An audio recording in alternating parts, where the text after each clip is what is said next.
Hi, this is Lisa. I'm an independent consultant for Paparazzi. I attended a convention last week and I wanted to share with you what I learned from all the different talks and presentations given by people from the company and guest speakers. This one is from Mary Christensen. Mary Christensen is a direct sales, power player. She was really good in her company. She didn't mention which company she worked for, but she was successful in it. I think it was beauty products. So anyway, I'm not sure which company, but her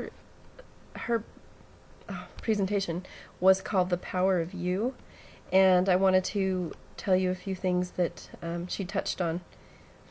Her first quote was, "You cannot fail if you do not quit until you succeed." That is super cool. That means anybody can do this. If you can just keep trying, you'll eventually succeed. I really, really liked that. That was probably my favorite thing that she talked about. She also says, we get what we want by getting others what they want. Direct sales is built upon the network marketing scheme where you're helping each other and they help you. When you have a team and you sign up people under you so that you can help them, when they succeed, you succeed. You're basically getting rewarded by the company for teaching them, so that everybody can get some one-on-one attention. So just remember to be unselfish in a direct sales business, just like, especially Paparazzi, because it will get you far. And many of the women in this company are like that. It's so fun to be a part of that. She did a lot of research on the company because she kept talking about specific items that we offer. So I thought it was pretty sweet that she had educated herself and she used examples from within our business structure, as if she was part of the business. I really liked that. And she said that we have an amazing backing from this company. It has the best plan. It's set up perfectly. It seems like they know exactly what they're doing. It's just structured perfectly and planned out, so we don't have to go in business alone. We're doing it with them, with the company's help. They've got the big giant corporate structure going on, and then all we need to do is our little part as a personal business person. The next thing she said is, do not sabotage yourselves. These are the different ways you can sabotage your own business. You need to set goals. If you don't set goals, who knows if you're getting anywhere. It also pushes you a little bit further than if you didn't have any goals. If you're trying to get somewhere, you work a little harder. Learn to say no. Every once in a while, you'll get asked to do things that you honestly just don't have time to do, and they may not be a priority for you. So sometimes you need to say no. I used to have a hard time doing this, but it's given me a little bit of freedom when I figured this out in college when I was super busy. So you just kind of learn how to set your priorities. The other thing she mentioned is the less you say, the more people will listen. Some people will talk someone out of the business. Let's say you meet somebody who's interested. If you sit and overload them with information and only talk about yourself and your own experience, they may get disinterested pretty fast and just kind of lose interest and wander away and not care anymore because you're not showing care for them. So she said in a conversation, I thought this was cool. She said in a conversation, keep them with the question on the back of their mind, then what? Then what? So if you say, if they're like, when did you start Paparazzi? You could be like, oh, wow, I started a year ago and I hit producer in 8 months and it's been so cool. I can't believe how busy it's been. And leave it at that, because then they might say, wow, isn't Christmas going to get busier? Or how big is your team now? And, whatever. So when they're asking the questions to you and they're talking the most, the conversation's going to go much better in everybody's favor. In your favor because they'll stay interested, and in their favor because they enjoy the conversation. And we've all heard this, 80% of a good conversation, is you being a listener. So keep that in mind. Okay, the next thing, she talked about procrastination. There is never, a better time to do something. There's always going to be bumps in the path to getting to where you want to be. So I'm really bad at procrastinating. I do well under pressure, but sometimes it causes more stress than you need. So don't procrastinate. You know yourself. You know if you're really going to do it later or not. So if you think of an idea, write it down immediately. If you think of calling someone, you're probably inspired to call that person, so hurry and call them. The next thing is she talked about the structures of a direct sales business is sales, bookings, and signups. Sales give you money today. If you want to make $30 to go out to dinner tonight, go sell 15 pieces of jewelry. It's that easy. If you want money for tomorrow, get bookings. That means you will have planned sales.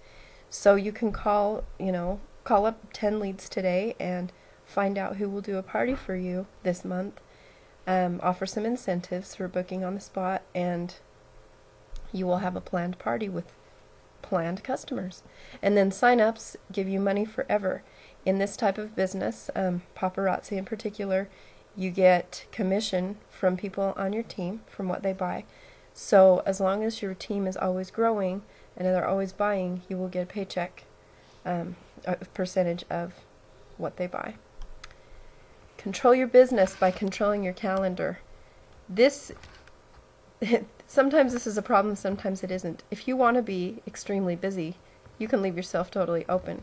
However, you look like you're more in control and more organized if your calendar is structured. So if you have a calendar and you highlight every 2 days a week, green, she said this, I think. She said highlight 3 different colors and pick your hardest booking days, I don't know, Mondays, in one color, and your favorite booking days in another, and so on.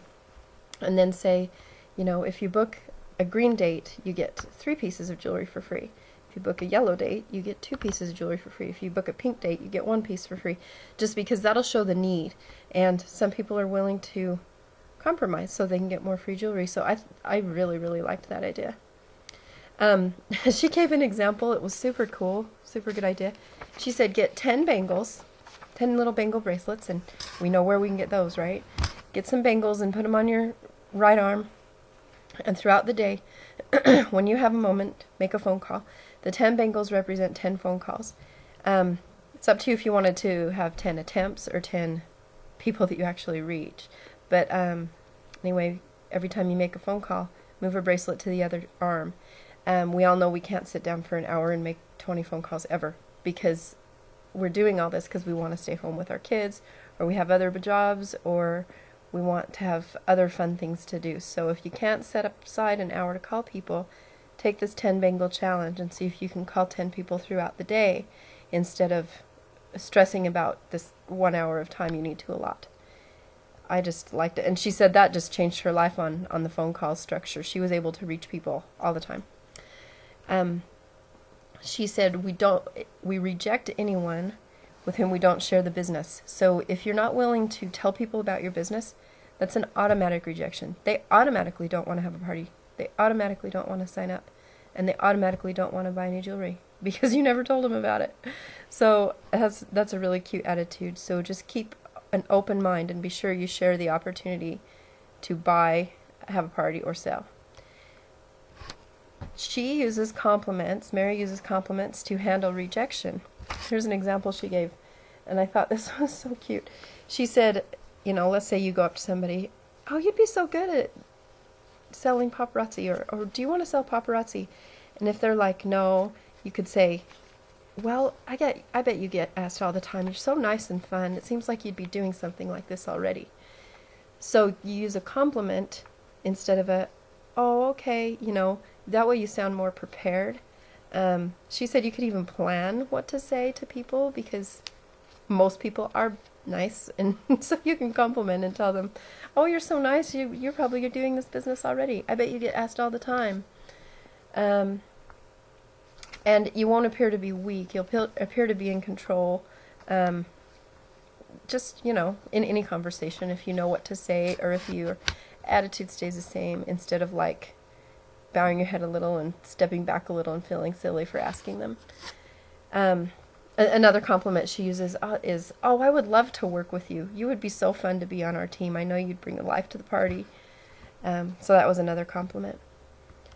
And then the last thing that she said I wanted to share is, true character is the ability to carry out a goal long after the emotion wears off. I like that she said it's character. It has nothing to do with like steadfastness or willpower. It's just, it's the type of person you are. So that means, you know, people are going to go through bumps. They're going to have a hard time. You know, they may get sidetracked for a moment, but you just, as long as you know to go back to the course and get back to your goals, that shows your character and your like your ability to stick to it, because the emotional part does wear off, and you need to remember how you felt when you started doing this, and to complete the process that you started in the beginning. So I hope I explained that right. But anyway, she was a really great speaker. She has books on Amazon if you want to look into buying any. She offered them at the convention. But she was a really good speaker, and I just wanted to share those things with you. I have other trainings from the rest of the convention on my YouTube channel, so be sure to take a look and see what you think.